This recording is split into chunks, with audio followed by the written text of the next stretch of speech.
hijo del Caribe, precisamente antillano, producto primitivo de una ingenua criatura borinqueña y un obrero cubano, nacido justamente y pobremente en suelo quisqueyano. Recorrido de voces lleno de pupilas que a través de las islas se dilatan, vengo a hablarle a Walt Whitman, un cosmos, un hijo de Manhattan. Preguntarán, ¿quién eres tú? Comprendo. Que nadie me pregunte quién es Walt Whitman. Iría a sollozar sobre su barba blanca. Sin embargo, voy a decir de nuevo quién es Walt Whitman. Un cosmos, un hijo de Manhattan. En los primeros versos de Contracanto a Walt Whitman, cuando Pedro Mir se dice hijo del Caribe apoyándose en el origen de sus padres, no se sirve simplemente de una figura de retórica. Trata más bien de sintetizar la historia de las Antillas y de la región, la del gigantesco archipiélago en el que se pasa de un territorio a otro y de una isla a otra, unidas por la cultura y la historia, donde sus habitantes se desplazan constantemente, mucho antes del descubrimiento, de la conquista y colonización de América de isla en isla y de territorio en territorio. Puede ilustrar los versos de Pedro Mir, La industria azucarera, que se inició en la Española, y como los continuos ataques de Francia, Holanda e Inglaterra a la colonia en el siglo XVI hacían todo comercio imposible, se trasladó a Cuba. Un acontecimiento estrechamente relacionado con la derrota de España en la República Dominicana en 1865 y que influyó notablemente en el intento independentista de Puerto Rico y en el inicio, en 1868, de la prolongada Guerra de Independencia de Cuba. Conflicto que desestabilizó la economía de la rica colonia española a tal grado que una parte notable de la industria azucarera de esa colonia se trasladó a la inversa del siglo XVI a la naciente República Dominicana. En Santo Domingo existía el clima político necesario para instalarla, pero no los técnicos para desarrollarla. Entonces Juan Bautista Vicini Burgos, presidente de la Compañía Anónima de Explotaciones Industriales, se trasladó a Cuba, a Guantánamo exactamente, en donde contrató al ingeniero mecánico Pedro Celestino Mir Burgal para que se encargara de la factoría del ingenio Cristóbal Colón de San Pedro de Macorís, a donde llegó en 1908. Con la industria azucarera llegó también el béisbol a Santo Domingo. Mi padre se llamaba Pedro Mir y mi madre Vicenta Valentín. Hombre de Vicenta no era común entre las muchachas de esa época. Y el apellido Valentín era desconocido, siempre fue raro aquí entre nosotros. Bueno, pues contrajeron matrimonio y yo fui su primer hijo. El martes 3 de junio de 1913, día del nacimiento en el ingenio Cristóbal Colón de San Pedro de Macorís, de Pedro Julio Mir, primer hijo del jefe de factoría del ingenio, Pedro Mir Burgal, y de la puertorriqueña Vicenta Valentín, el Listín Diario, decano de la prensa dominicana, reseñaba que la noche del lunes 2 tuvo lugar en el Teatro de Santo Domingo un hermoso concierto lírico. En el editorial expresa su temor de que la situación de ingobernabilidad en que los partidarios de Horacio Vázquez y Juan Isidro Jiménez habían sumido al país después del asesinato del presidente Ramón Cáceres en noviembre de 1911 se apodere también del ayuntamiento. Da cuenta de la muerte en San Pedro de Macorís en un enfrentamiento con las fuerzas del gobierno del supuesto gavillero Eugenio Avelino. Los despachos del cable francés señalan la situación europea en donde la guerra amenazaba al viejo continente. En octubre se le otorgó el Premio Nobel de Literatura al poeta y novelista indio Rabindranath Tagore. En noviembre nace en Argelia, Francia, Albert Camus. En los primeros años, él solamente permanecía en el país durante el periodo de la zafra.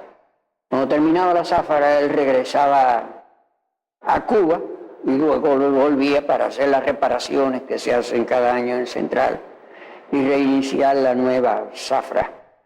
El florecimiento de la industria azucarera en el este de la República Dominicana también atrajo a esa ciudad al puertorriqueño Delfín Valentín, padre de Vicenta y Fidelina Valentín Mendoza. Su hija Vicenta se casaría en 1910 con el ingeniero mecánico Mir Burgal. En uno de sus primeros viajes conoció a una joven puertorriqueña que no era mayor de edad todavía cuando él la conoció. Cuando ellos se casaron ella tenía 21 años, precisamente alcanzaba la mayoría. Esta muchacha vino con una hermana suya menor a fin de reunirse con su padre cuando su madre murió en Puerto Rico. Al quedar huérfanas de madre, pues, abandonaron Puerto Rico y vinieron a Santo Domingo para reunirse con su padre. En cuanto a mi madre, ya la cosa es más misteriosa, porque en su acta de nacimiento ella declaró ser nativa de Humacao, Puerto Rico. Yo fui a Humacao y no aparece su nombre en los registros de los actas de nacimiento. Pero una tía suya, hermana de su madre, que también emigró de Puerto Rico para Santo Domingo, era de Vieques. Y yo, pensándolo bien, llegué a la conclusión de que ella era de Vieques y no de Humacao. En enero de 1913, creyéndose afectado de lepra, se suicidó en San Pedro de Macorís el poeta Gastón F. Deligne.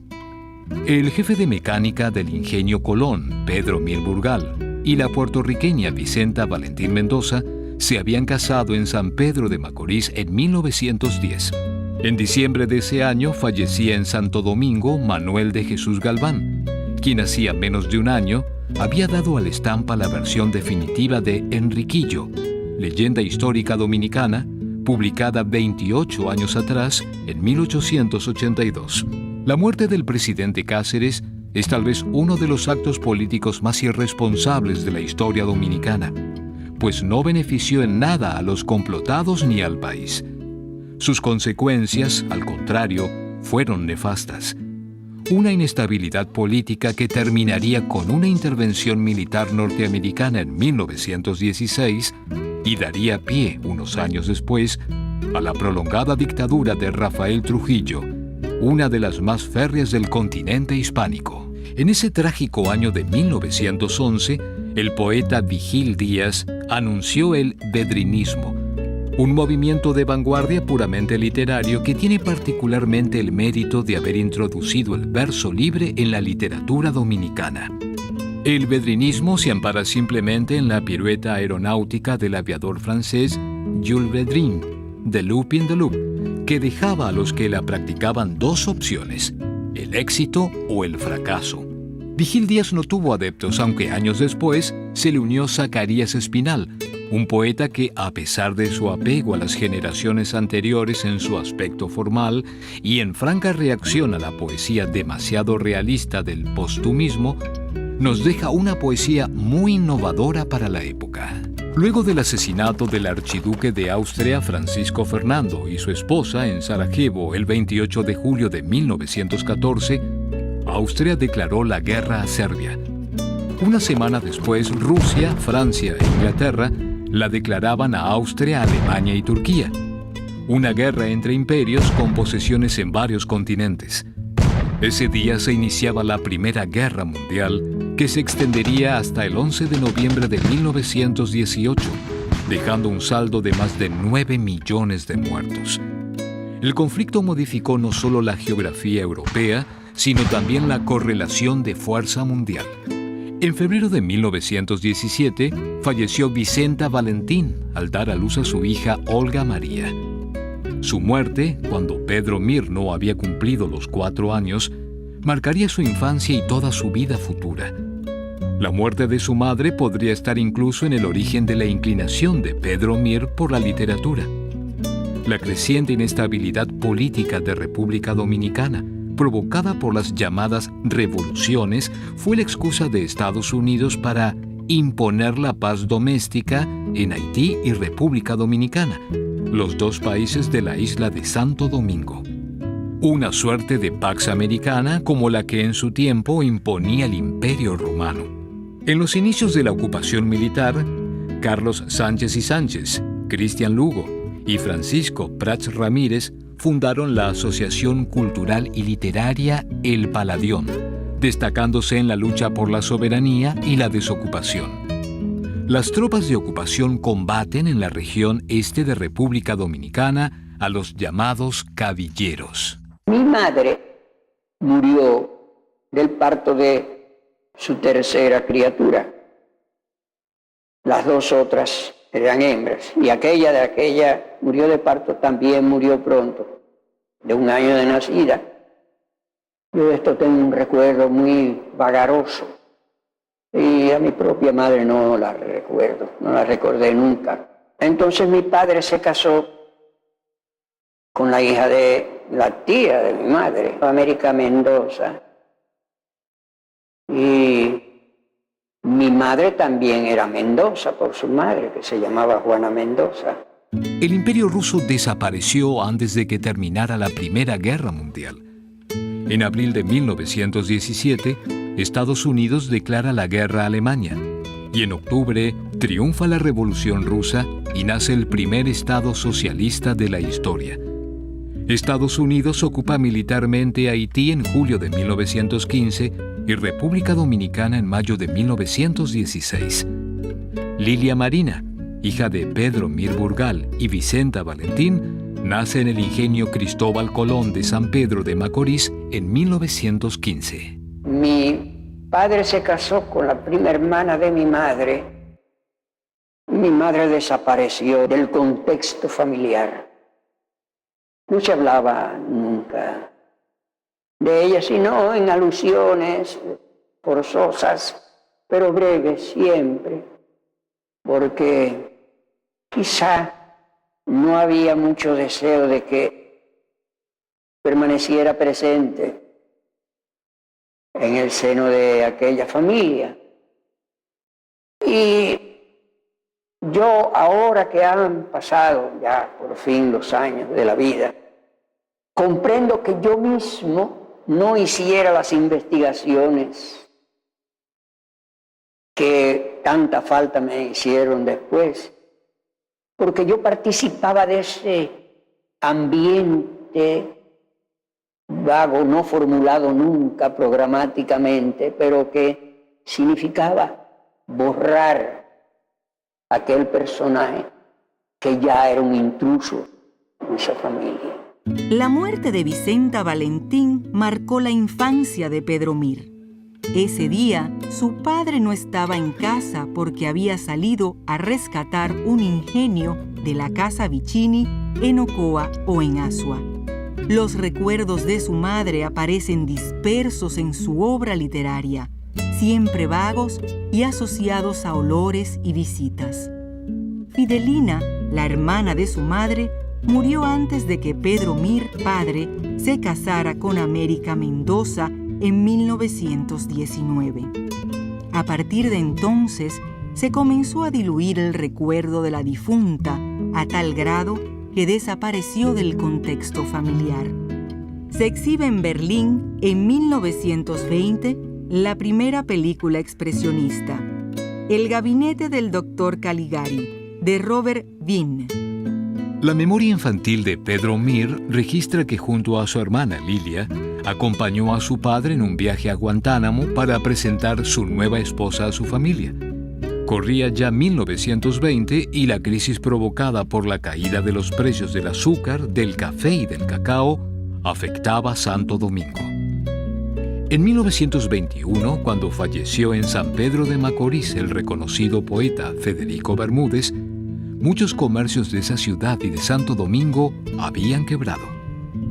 En medio de la crisis económica que se apoderó de la Europa de posguerra, el irlandés James Joyce publica Ulises, una novela que marcará un hito en la literatura mundial. Igualmente en París, André Breton lanza en 1924 el primer manifiesto surrealista que traza las pautas del movimiento que, además de Breton, integraban Louis Aragon, René Char, Luis Buñuel y Salvador Dalí, entre otros. En febrero de 1924 falleció Federico García Godoy, el autor de Guanuma. Según parece, hice resistencia desde el primer momento a aceptar como mi nueva familia a la familia de tía Lucía, que era como se llamaba a la hermana de mi abuela. La nueva familia quedó constituida por América, su madre que era tía Lucía, su hermano Rodolfo y Alejandro, muchachos adoptivos. En el ingenio, donde disfrutó las películas de Charles Chaplin y se desarrolló su afición por el cine, aprendió a leer en la escuela de Manuel Báez y se familiarizó con El Tesoro de la Juventud, una colección de 20 volúmenes adquirida por su padre. Leyó con avidez poemas, cuentos infantiles y resúmenes de la literatura clásica. El Tesoro de la Juventud le puso en contacto con el mundo fascinante de las innovaciones técnicas, el avión, el teléfono. Así, la escuela, El Tesoro de la Juventud y la lectura fueron los mejores refugios para el niño Pedro Mir, que cargaba sobre sus hombros todo el peso de la ausencia de la madre, que consideraba que tanto él como su hermana Lilia eran sobrevivientes de un naufragio. Yo tuve la suerte de que mi padre compró una colección llamada El Tesoro de la Juventud. Eran 20 volúmenes y tenía cuentos infantiles con detalles acerca de sus autores. Tenía resumen de las obras clásicas, fotos de las ciudades importantes, Berlín, Viena, París, Londres, Nueva York, esas cosas, relatos de viajes. Era un verdadero tesoro para la juventud. El gobierno de ocupación reprimió duramente todo amago de insubordinación. No respetó a destacados escritores e intelectuales que se unieron a la lucha por la soberanía del país. El gobierno militar quemó obras literarias e incautó y prohibió El Derrumbe de Federico García Godoy. Se hizo preso al laureado poeta Fabio Fiallo.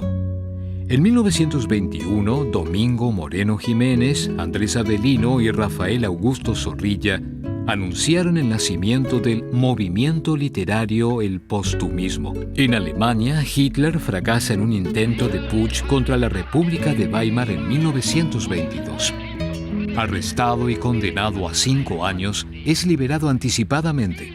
En la cárcel dictó Mein Kampf, doctrina del partido nazi.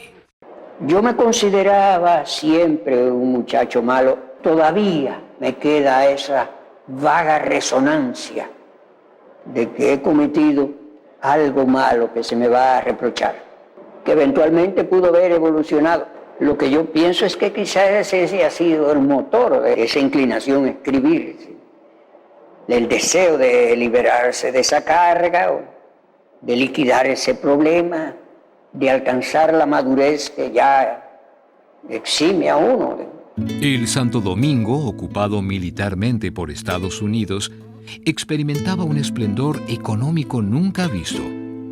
Durante esa época de bonanza, se construyeron teatros, parques y edificios dignos de grandes ciudades. Se crearon sociedades literarias y culturales que sirvieron para difundir ideas en favor de la soberanía nacional. se construyó una red nacional de carreteras y vías necesarias para el desarrollo económico del país que comunicaban las regiones norte, este y sur de la República. Las tropas norteamericanas abandonaron República Dominicana el 12 de julio de 1924, luego del acuerdo entre el gobierno de ocupación y el dominicano de escoger como presidente provisional al empresario Juan Bautista Vicini Burgos, propietario del ingenio Cristóbal Colón, donde elaboraba como jefe de factoría el padre de Pedro Mir. El mandato de Vicini Burgos se inició el 21 de octubre de 1922 y terminó cuando Horacio Vázquez, elegido por un período de 4 años, asumió la presidencia de la República el 12 de julio de 1924. En 1930, en plena depresión económica después del crack de la Bolsa de Valores de New York, Pedro Mir padre fue trasladado al ingenio Italia en San Cristóbal. Allí, Pedro Mir aprendió de oído a tocar el piano. En febrero de 1928 aterrizó en Santo Domingo en su famoso Espíritu de San Luis, Charles Lindbergh. La visita del Águila Solitaria, como se conocía al ilustre aviador, luego de su memorable travesía del Atlántico, marcaría un hito en la historia de la aviación dominicana. A finales de 1929, cuando el presidente Vázquez, elegido por 4 años, prolongó su mandato y no disimuló sus pretensiones de presentarse en las elecciones de 1930, estalló la crisis política que creó las condiciones para que Rafael Trujillo, jefe del Ejército Nacional, fuera elegido presidente de la República en mayo de 1930. El asesinato de Virgilio Martínez Reina y su esposa en San José de las Matas, atribuido a seguidores del presidente electo, marcó el compás de lo que sería el nuevo gobierno. Yo dejé de ser un adolescente en los marcos del régimen de Trujillo. La imagen del nuevo gobierno o de los acontecimientos que dieron origen a ese cambio me impresionaron mucho. Fueron realmente espectaculares. Hubo un acontecimiento que a mí me estremeció y parece que estremeció a la nación entera. Fue el asesinato de Virgilio Martínez Reina y su esposa embarazada. Y yo vagamente veo la imagen de la casa donde tuvo lugar la tragedia. El doble asesinato del periodista Virgilio Martínez Reina y su esposa, así como el devastador ciclón San Zenón en 1930, marcan la adolescencia de Pedro Mir. Su infancia era ya el recuerdo nostálgico del guarapo de los molinos del ingenio Cristóbal Colón, de los paseos a caballo en los campos del Central, de las películas de Chaplin, de sus profesores de San Pedro de Macorís, de sus condiscípulos y de sus amores infantiles. Cuando Trujillo inició su primer mandato, la familia Mir residía en Santo Domingo. El terror, la intimidación y la represión reemplazaron el respeto a las libertades ciudadanas del gobierno de Horacio Vázquez. Al primer intento de conspiración, su líder fue asesinado en prisión. Vinculado a los sediciosos, el vicepresidente Estrella Ureña rápidamente salió del país para preservar la vida. Con la muerte de Desiderio Arias en junio de 1931, terminaron las llamadas revoluciones que desde principios del siglo XX impedían la estabilidad política del país. Pedro Enrique Ureña regresó a Santo Domingo y fue nombrado en diciembre de ese año Superintendente General de Educación, cargo que desempeñó hasta 1933. Adolf Hitler, desde enero canciller de Alemania, pone en marcha el Tercer Reich. En noviembre se publica En la Vega Camino Real, de Juan Bosch. Poco después, víctima de la intimidación que caracterizaba al gobierno, es apresado y acusado de haber colocado una bomba en el cementerio de Santo Domingo y de formar parte de un grupo terrorista que tenía el proyecto de asesinar al presidente Trujillo. Jóvenes escritores, entre los cuales se contaban, además de Juan Bosch, Rafael Américo Enríquez, Héctor Inchaustegui Cabral, Manuel del Cabral y Franklin Mieses Burgos, constituyen el grupo que la historia literaria dominicana registra como La Cueva. Después del ciclón, la familia Mir se instala en San Pedro de Macorís. Pedro Mir concluye el bachillerato en Santo Domingo en 1933, cuando Enrique Sureña, impresionado por la política de Trujillo, renuncia como Superintendente General de Educación y se marcha a Argentina. Pedro Mir no recuerda cuándo comenzó su carrera de escritor, de poeta, pero sí que en Macorís, en los finales de la infancia, estudió con mucha atención a Rubén Darío, que leyó muchas de las obras de la literatura clásica española que figuraban resumidas en El Tesoro de la Juventud, que leyó con pasión Los Tres Mosqueteros y El Conde de Montecristo de Alejandro Dumas, a Paul de Kock, Guy de Chantepler, las novelas de aventura de Emilio Salgari. Yo no escribí nunca poesías o narraciones o cartas pensando que eso fuese digno de ser publicado. Y así me sorprendió el anuncio de que yo era tal vez el poeta social esperado, como se dijo entonces. Yo el primer sorprendido de que esas cosas pudiesen ser publicadas e interesar a otras personas fui yo. Yo tuve una amiga a quien yo le escribía cartas y ella me contestaba. El intercambio era para mí muy importante porque, aparte de que era una de las muchachas más bellas que había en Macorís, era una mujer muy culta.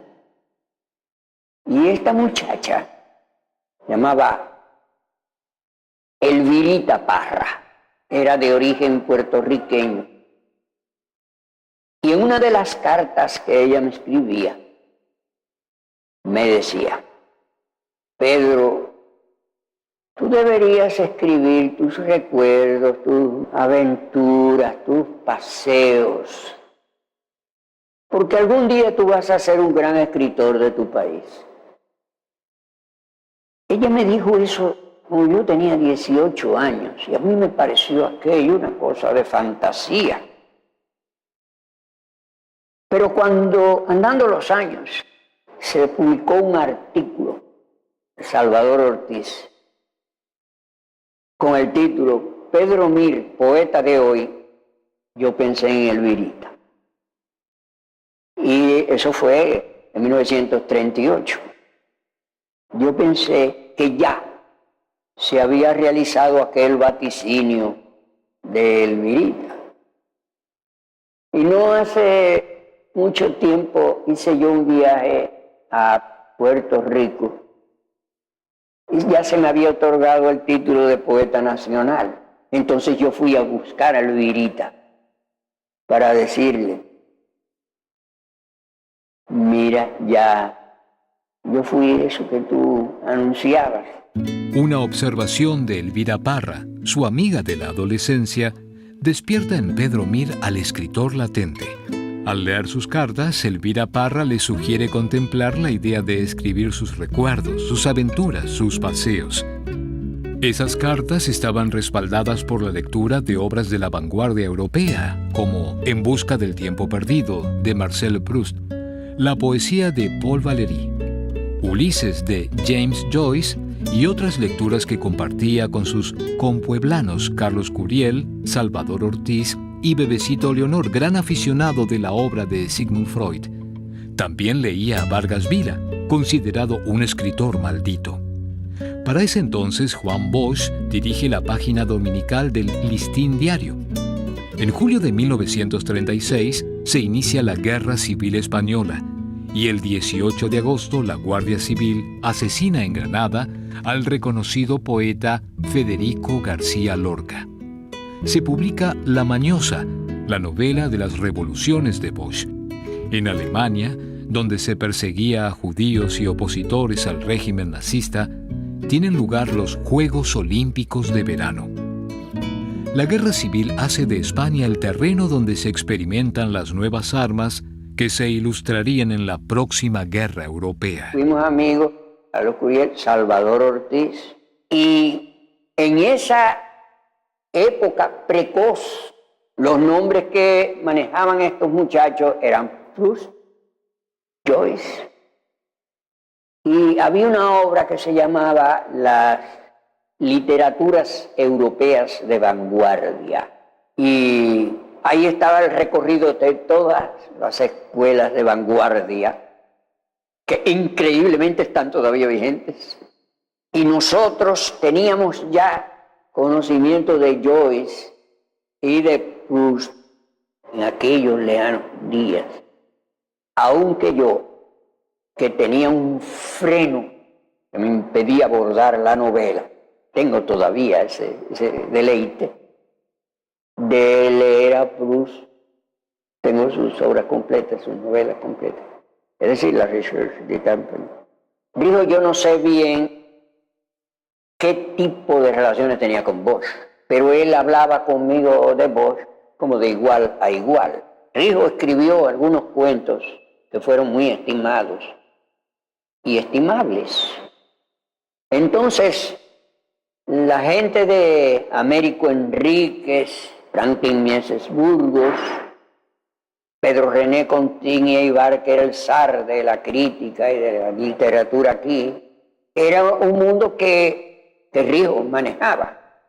Cuando nosotros conversábamos en la escuela normal, porque éramos compañeros de estudio en el cuarto curso, yo le hablaba de cosas de literatura y él, por supuesto, se dio cuenta que yo me movía en una esfera de conocimiento que no era común entre los muchachos aquí.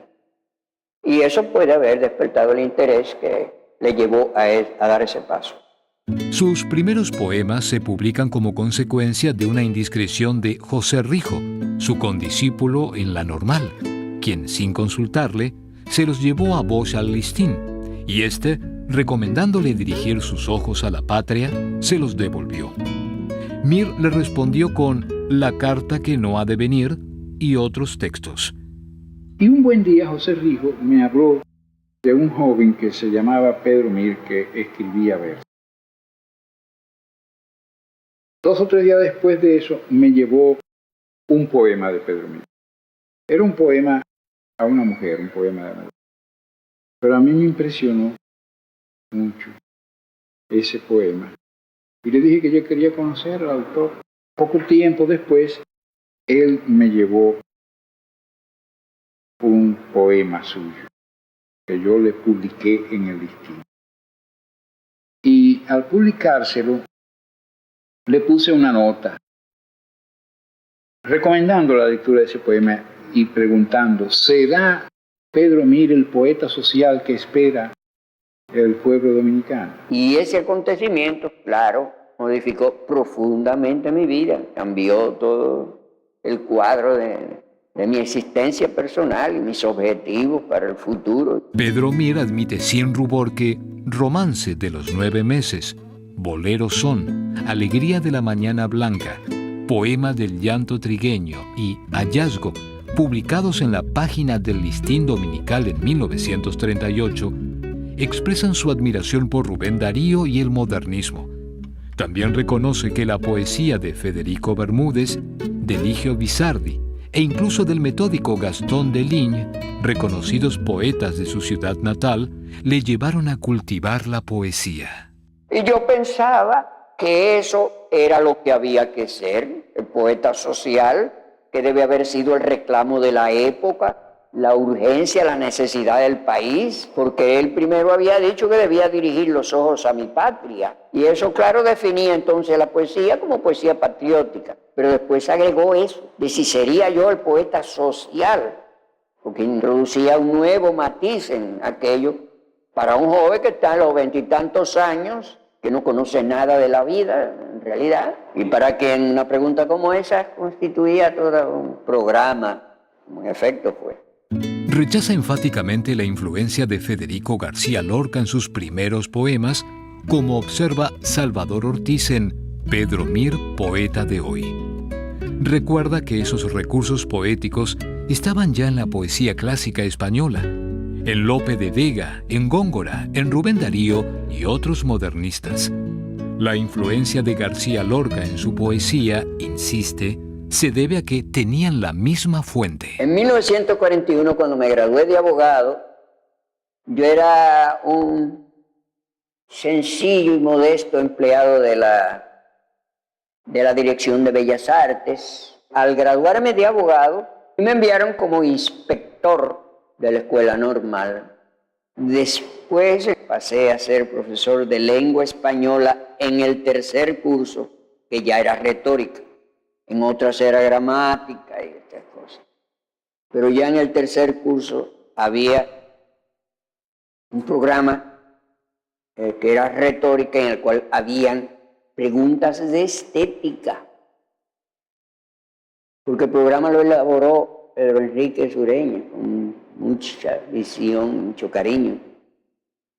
En septiembre de 1939, cuando Alemania invade Polonia, Francia e Inglaterra responden a la agresión de Hitler declarándole la guerra. El conflicto se ensancha e implica a otras naciones de diferentes continentes. Comienza la Segunda Guerra Mundial.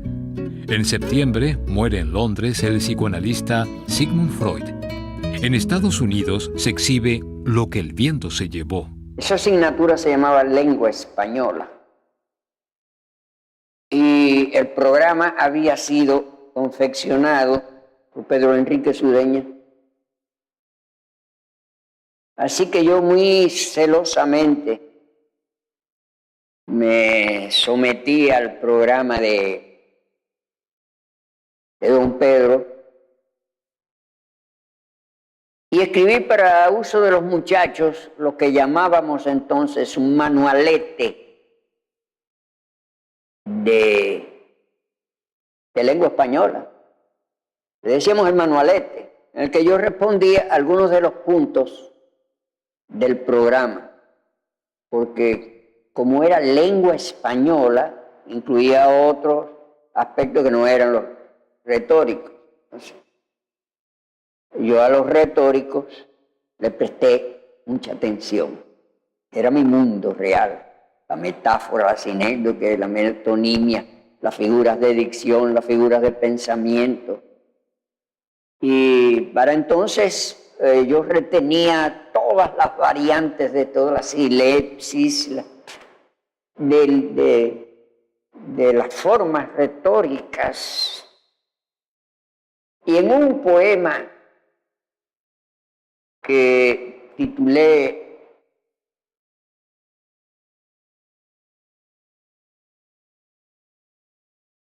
La vida manda que pueble estos caminos.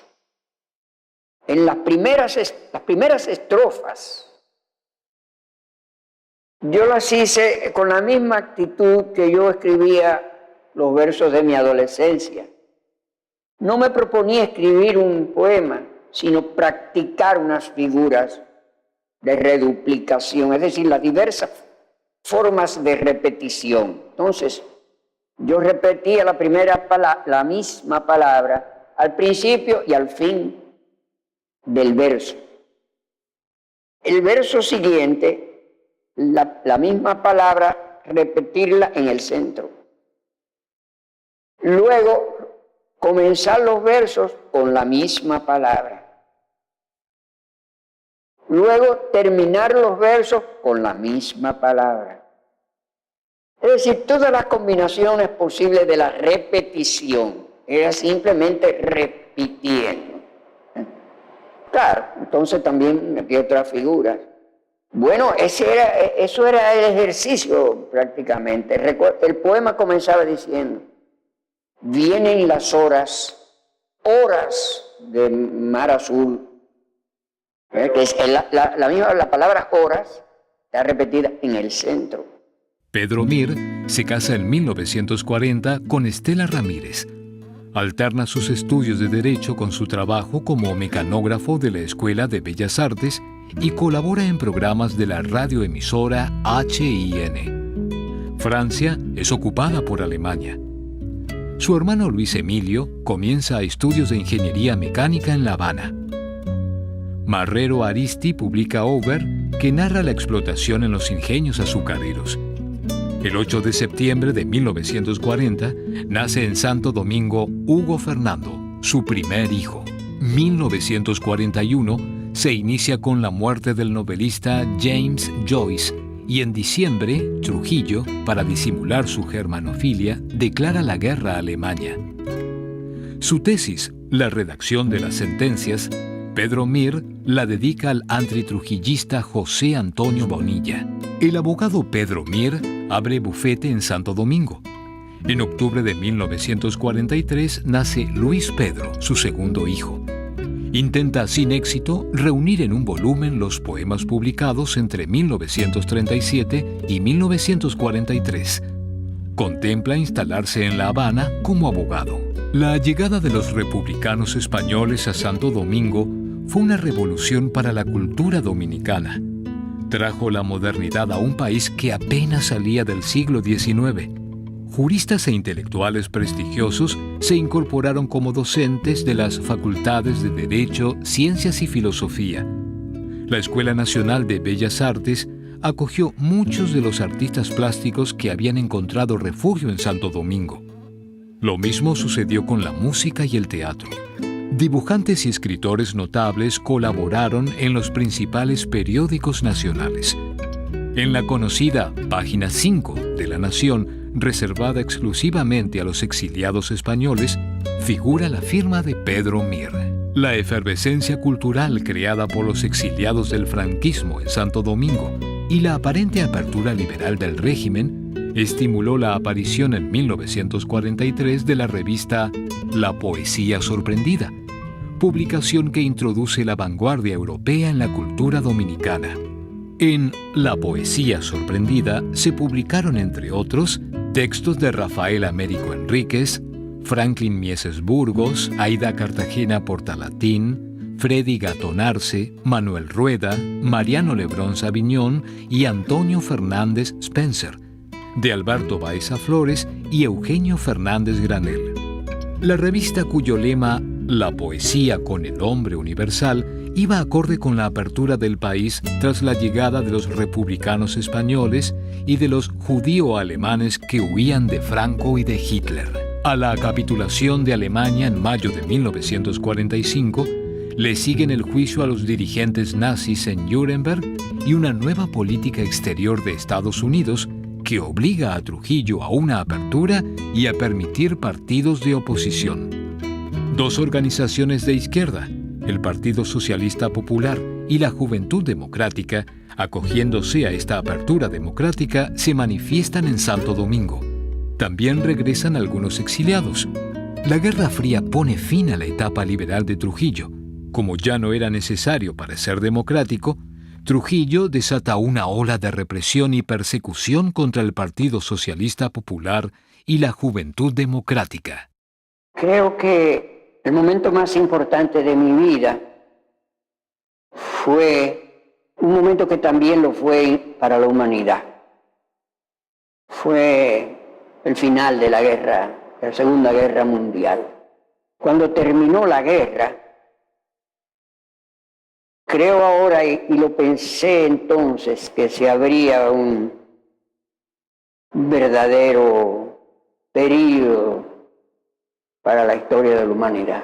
Y por eso yo pienso que también ese fue el momento más importante de mi vida. Determinó que yo abandonara el país y eso fue la historia de mi vida. Objeto de las hostilidades del régimen, el Listín Diario, decano de la prensa dominicana, había dejado de circular en 1942 y los pocos refugiados españoles que habían permanecido en Santo Domingo durante la Guerra Mundial abandonaron el país. Relacionado con exalumnos que figuraban entre los perseguidos del Partido Socialista Popular y de la Juventud Democrática, Pedro Mir es citado por el servicio secreto de la policía. Fue interrogado y dejado en libertad. La idea del exilio comienza pues a germinar. A finales de 1946, decidió sumarse a las filas del exilio antitrujillista en La Habana. Hubo una vez un territorio puro, árboles y terrones sin rúbricas ni alambres. Hubo una vez un territorio sin tacha. Hace ya muchos años, más allá de los padres, Las llanuras jugaban a galopes de búfalos. Las costas infinitas jugaban a las perlas. Las rocas desteñían su vientre de diamantes y las lomas jugaban a cabras y gacelas. Por los claros del bosque la brisa regresaba cargada de insolencias de ciervos y abedules que henchían de simiente los poros de la tarde. Y era una tierra pura poblada de sorpresas. Donde un terrón tocaba la semilla, precipitaba un bosque de dulzura fragante. Le acometía a veces un frenesí de polen que exprimía los álamos, los pinos, los abetos y enfrascaba en racimos la noche y los paisajes. Y eran minas y bosques y praderas hundidos de arroyuelos y nubes y animales.